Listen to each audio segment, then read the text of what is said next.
प्रवक्ते खासदार प्रकाश जावडेकर यांनी केली. खासदार जावडेकर म्हणाले की केंद्रात भाजप प्रणित आघाडी सरकार असताना पक्षाचे नेते लालकृष्ण अडवाणी यांनी अशी संवाद प्रक्रिया सुरू केली होती. तिला प्रतिसाद देखील मिळाला होता. मात्र युपीएच्या काळात ती थांबली. आता त्या वादात न जाता सध्या आलेली संधी लक्षात घेऊन नव्याने चर्चा सुरू करावी असं जावडेकर म्हणाले.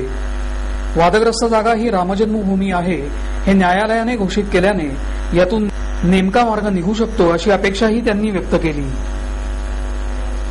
रेंज हिल्सच्या संरक्षक कर्मचाऱ्यांच्या प्रश्नाबाबत बोलताना ते म्हणाले की रेंज हिल मधल्या 1900 संरक्षक कर्मचाऱ्यांना घरातून हलवू देणार नाही.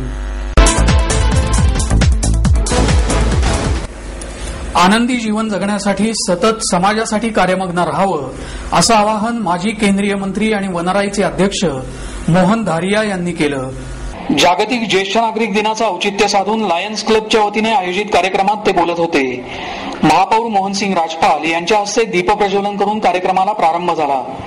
यावेळी लायन राज मुछाल, निवृत्त सनदी अधिकारी बी.जी. देशमुख, माजी राज्यमंत्री मदन बाफना, लायन्स इंटरनॅशनलचे माजी आंतरराष्ट्रीय संचालक प्रेमचंद बाफना आदी मान्यवर उपस्थित होते. यावेळी डॉक्टर शरदचंद्र गोखले, डॉक्टर गुरुराज मुतालिक, दाजीकाका गाडगीळ, रामभाऊ तुपे, बाबूशेठ पारेख, शांता पोमण, निर्मल पंड्या, मुरलीधर आढाव, प्राचार्य राम शिंदे, आबासाहेब महाजन, प्र. द. पुराणिक, दत्ता पुराणिक, रुक्मिणीबाई चिंचोरे, अॅडव्होकेट शिवराम अभ्यंकर, नीलकंठ शिरगावकर यांचा महापौरांच्या हस्ते विशेष सत्कार करण्यात आला. यावेळी बोलताना डॉक्टर मोहन धारिया म्हणाले की ज्येष्ठांनी देखील तरुण पिढीला समजावून घेतलं पाहिजे. आपण ज्या परिसरात राहतो त्या परिसरातील मूलभूत समस्या काय आहेत हे जाणून घेऊन त्या सोडवण्यात आपण काही सक्रिय सहभाग देऊ शकतो का याचा विचार ज्येष्ठांनी केला पाहिजे. स्वतःला नवनिर्मितीच्या कार्यात गुंतवून घ्या. येत्या काही वर्षात मोठ्या संख्येने ज्येष्ठांची संख्या वाढणार आहे. त्यावर वृद्धाश्रम हा मार्ग नव्हे असंही ते म्हणाले. महापौर राजपाल आपल्या भाषणात म्हणाले की ज्येष्ठांच्या अनेक समस्या आहेत. त्यातली सर्वात मोठी समस्या म्हणजे आजचा तरुण वर्ग त्यांना समजावून घेत नाही. तरुणांनी ज्येष्ठांचा आदर केला पाहिजे. आज पुण्यात ज्येष्ठ नागरिकांच्या रूपाने बौद्धिक संपदा विपुल प्रमाणात उपलब्ध आहे, परंतु त्यांना नेहमी दुर्लक्षित करीत राहिल्याने त्यांच्या अनुभवाचा फायदा पुण्याच्या प्रगतीसाठी करून घेता येत नाही. आज पुण्यात उपलब्ध असलेल्या बौद्धिक संपदेची दखल घेऊन त्याच्या कार्याचा आढावा घेणारा ग्रंथ तयार केला गेला पाहिजे. तसंच पुण्याची महती सांगणारं संकेतस्थळ देखील निर्माण करणं गरजेचं आहे असंही महापौर म्हणाले.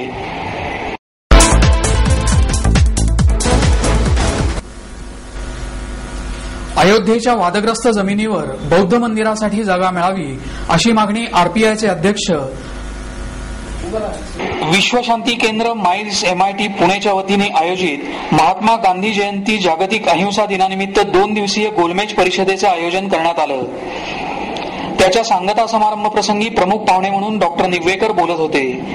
जगात सामाजिक सद्भावना, शांतता आणि सलोखा निर्माण करण्याची गरज हा या गोलमेज परिषदेचा मुख्य विषय होता. या कार्यक्रमाच्या अध्यक्षस्थानी ज्येष्ठ गांधीवादी विचारवंत आणि माजी खासदार रामजी सिंग हे होते. इस्लाम धर्माचे थोर विद्वान आणि तत्वज्ञ मौलाना अब्दुल रहीम, महापौर मोहनसिंग राजपाल, माइल्स MITचे प्रमुख डॉक्टर विश्वनाथ कराड, डॉक्टर मेहबूब देसाई आदी मान्यवर यावेळी उपस्थित होते.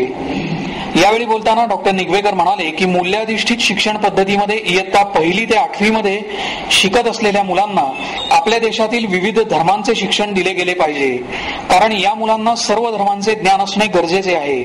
प्रत्येक धर्माने दिलेला जीवनाचा संदेश त्यांच्या मनावर बिंबवल्यास ती पिढी सुसंस्कृत होऊन त्यांच्या जीवनावर चांगला परिणाम होईल. यावेळी बोलताना मौलाना अब्दुल रहीम पटेल म्हणाले की मी 6 देशात फिरलो, पण हिंदुस्तान सारखी संस्कृती मला कुठेही आढळली नाही. सारे जहां से अच्छा हिंदुस्ता हमारा या उक्तीची मला प्रकर्षाने जाणीव झाली. हिंदुस्थानमध्ये जन्माला आलेल्या हिंदू आणि मुस्लिम या दोन्ही धर्माच्या लोकांनी याची जाणीव ठेवली पाहिजे. रामजी सिंग म्हणाले की धर्म हा संस्कृतीपेक्षा मोठा नाही. संस्कृतीमध्ये कला, संगीत, परंपरेचं दर्शन, साहित्य आणि स्थापत्य या गोष्टींचा समावेश होतो. त्यामुळे इथून पुढे समाजात शांतता प्रस्थापित करायची असेल तर त्यासाठी अनेक शांती सैनिक निर्माण करण्याची गरज आहे.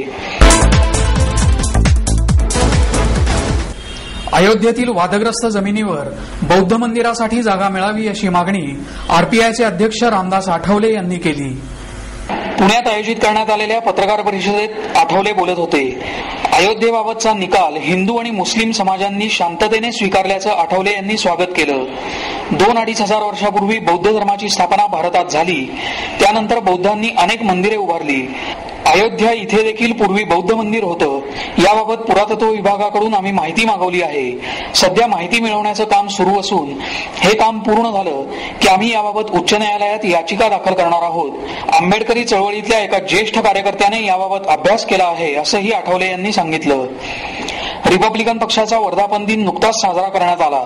यावेळी पक्षाच्या वाटचालीबद्दल खंत व्यक्त करण्यात आली. या वर्धापन दिनानिमित्त आयोजित मेळाव्यात आगामी 5 वर्षात पक्षाची व्यापक बांधणी करण्याचा निर्धार करण्यात आला. त्याचबरोबर दलितांच्या प्रश्नाबरोबरच इतर प्रश्नांवरही लक्ष देण्याच्या सूचना कार्यकर्त्यांना देण्यात आल्या.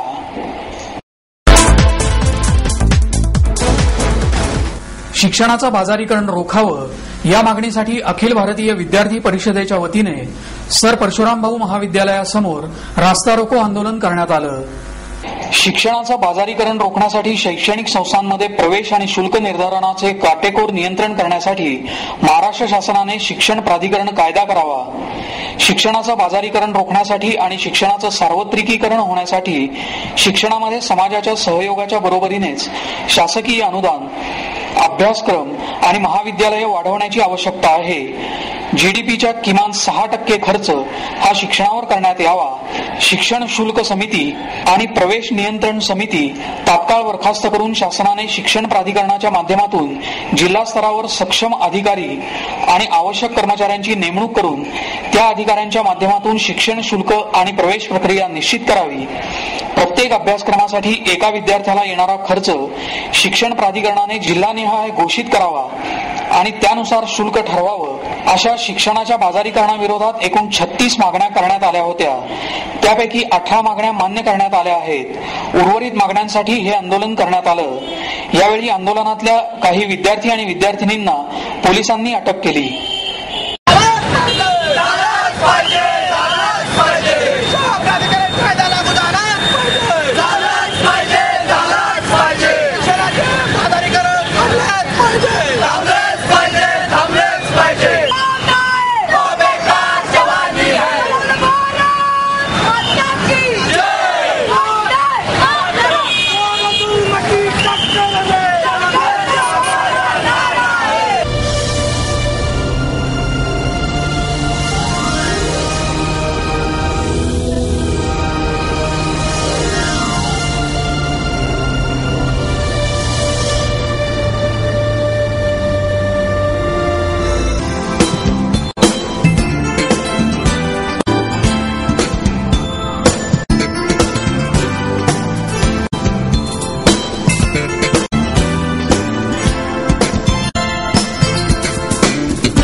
गणेशोत्सवात अहोरात्र पहारा देऊन शांतता प्रस्थापित करणाऱ्या पोलिसांचा शंकरराव भोई प्रतिष्ठानच्या वतीनं सन्मान करण्यात आला.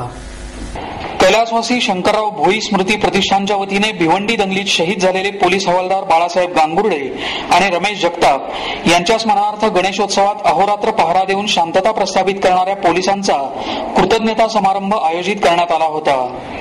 यावेळी Ramchandra Dekhane, colonel Lalit Roy, air vice marshal Bhushan Gokhale, यशदाचे निबंधक शेखर गायकवाड, अतिरिक्त पोलीस आयुक्त अनंत शिंदे, प्रतिष्ठानचे अध्यक्ष डॉक्टर मिलिंद भोई, रोहित टिळक आदी मान्यवर यावेळी उपस्थित होते. यावेळी बोलताना रॉय म्हणाले की शत्रू आणि प्रदेश यांची माहिती नसतानाही गोरखा बटालियनच्या जवानांनी कारगिल युद्धात विजय मिळवला. यावेळी अनेक तरुण अधिकारी आणि जवान शहीद झाले. मात्र शेवटच्या श्वासापर्यंत त्यांचा आत्मविश्वास कमी झालेला नव्हता. ते कोणत्याही फळाची अपेक्षा न करता देशासाठी शहीद झाले. पोलिसांनी वर्दीशी प्रामाणिक राहून फळाची अपेक्षा न करता असंच कार्य करावं अशी अपेक्षा त्यांनी व्यक्त केली. यावेळी गणेशोत्सवात कार्य करणाऱ्या पोलिसांचा आणि सफाई कामगारांचा प्रातिनिधिक सत्कार करण्यात आला. पोलीस हवालदार SS चव्हाण, PS गायकवाड, अग्निशामक दलाचे प्रमुख प्रशांत रणपिसे, विसर्जन घाटावरचे जीवरक्षक चेतन परदेशी, अनिल वाल्हेकर, निवृत्त पोलीस अधिकारी सुरेश कमलाकर, पुणे महानगरपालिका सफाई कामगारांच्या वतीने मुक्ता मनोहर, महिला पोलीस अधिकारी नीता लोखंडे, रेखा साळुंखे, विघ्नहर्ता न्यासचे बाळकृष्ण लंकापुरे, मांडव कामगार चंद्रकांत माळी आदींचा यावेळी स्मृतिचिन्ह, शाल आणि श्रीफळ देऊन सत्कार करण्यात आला.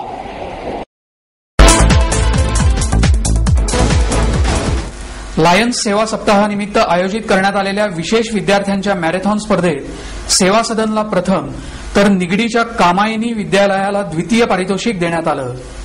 महापौर मोहनसिंग राजपाल आणि लायन्स क्लबचे प्रांतपाल राज मुछाल यांच्या हस्ते सांघिक आणि वैयक्तिक विजेत्यांना पारितोषिकं देण्यात आली. यावेळी क्लबचे उपप्रांतपाल अरुण सेठ, BL जोशी, विजय कोळपकर, स्पर्धेच्या संयोजिका सीमा दापके, समाज कल्याण अधिकारी PS कवटे आदी मान्यवर व्यासपीठावर उपस्थित होते.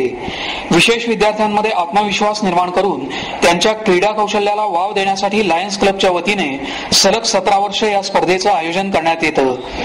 यावर्षी विशेष विद्यार्थ्यांच्या 20 शाळांमधल्या 400 विद्यार्थ्यांनी या स्पर्धेत सहभाग घेतला. आपटे प्रशालेच्या टुरिझम विभागाच्या विद्यार्थ्यांनी स्पर्धेच्या संयोजनासाठी विशेष सहकार्य केलं. विशेष मुलांच्या निरागसतेत ईश्वराचं दर्शन घडतं असे भावपूर्ण उद्गार महापौर राजपाल यांनी काढले. या मुलांना उपेक्षित न ठेवता समाजाने त्यांचा आदर करावा अशी अपेक्षाही त्यांनी व्यक्त केली. मॅरेथॉन स्पर्धांसारखे उपक्रम हा विशेष विद्यार्थ्यांबरोबर आणि त्यांच्या संगोपनाचे महत्त्वपूर्ण कार्य करणाऱ्या संस्थांशी सुसंवाद साधण्याचं निमित्त असून अशा संस्थांच्या समस्या सोडवण्यासाठी लायन्स क्लब कटिबद्ध असल्याची ग्वाही राज मुछाले यांनी यावेळी दिली. 2 ऑक्टोबर पासून सुरू झालेला आमचा लायन्स सेवा सप्ताह उत्कृष्ट असा प्रतिसाद आम्हाला प्रत्येक कार्यक्रमाला मिळत आहे. आजही या सेवा सप्ताहाच्या निमित्ताने मिनी मॅरेथॉन विशेष मुलांसाठी आम्ही आयोजित केलेली आहे आणि त्यालाही आम्हाला 400 पेक्षा जास्त विद्यार्थ्यांचा सहभाग लाभलेला आहे. उत्कृष्ट असा हा कार्यक्रम आज बऱ्याच वर्षानंतर पुण्यामध्ये होतोय. राष्ट्रकुल स्पर्धेच्या निमित्ताने आम्ही आमच्या सेवा सप्ताहामध्ये विशेष करून हा इव्हेंट आम्ही घेण्याचं ठरवलं होतं आणि त्या अनुषंगाने आम्हाला सगळ्या विद्यार्थ्यांचा पण चांगला अतिशय उत्कृष्ट रिस्पॉन्स मिळालेला आहे. अजूनही कार्यक्रम पुढचे 9 तारखेपर्यंत आमचे रक्तदान शिबिर, त्याचप्रमाणे उद्या ह्याच अशा विशेष मुलांसाठी नृत्य स्पर्धा, तसंच उद्या सकाळी 10 चौकांमध्ये आमचे लायन्सचे व्हॉलेंटियर्स आणि स्वयंसेवक ट्रॅफिक मॅनेजमेंटचा कार्यक्रम आम्ही राबवणार आहोत आणि 10 तारखेला समारोपाचा कार्यक्रम कृष्णसुंदर गार्डन येथे आम्ही आयोजित केलेला आहे. यावेळी जोशी, सेठ, कवडे यांनीही मनोगत व्यक्त केलं. सीमा दापके यांनी प्रास्ताविक आणि आभार प्रदर्शन केलं. ही लायन्स संघटनेची ऍक्टिव्हिटी आहे आणि आम्ही जे मुलं जे आहेत त्यांना तुम्ही अपंग मुलं आहेत किंवा जे डेफ अँड डम आहेत त्यांना प्रोत्साहन देणं, कारण की आयुष्यामध्ये एखाद्या ठिकाणी उच्च ठिकाणी जायचं असेल तर कोणाचं ते प्रोत्साहन लागतं आणि आपण सर्वांना प्रोत्साहन देतो. तसं प्रोत्साहन देण्याचं काम लायन्स संघटनेपर्यंत अनेक वर्ष चालू आहे आणि आपण बघाल की ही रेस जी होते त्या रेसमध्ये मुलं अगदी जीव टाकून काम करतात, धावतात आणि त्याचा अर्थ असा आहे की त्यांना सुद्धा त्याचा आनंद मिळतो आणि बक्षीस मिळालं पाहिजे आणि आपण सुद्धा उच्च ठिकाणी गेलं पाहिजे. हा आनंद मिळवण्यासाठी ही मुलं सारखी त्याच्यामध्ये भाग घेत असतात आणि दरवर्षीप्रमाणे यावर्षी सुद्धा आम्हाला चांगल्या शाळांचा रिस्पॉन्स मिळालेला आहे आणि आपण बघतात की अनेक शाळा इथे आज इथे उपस्थित झाल्या आहेत.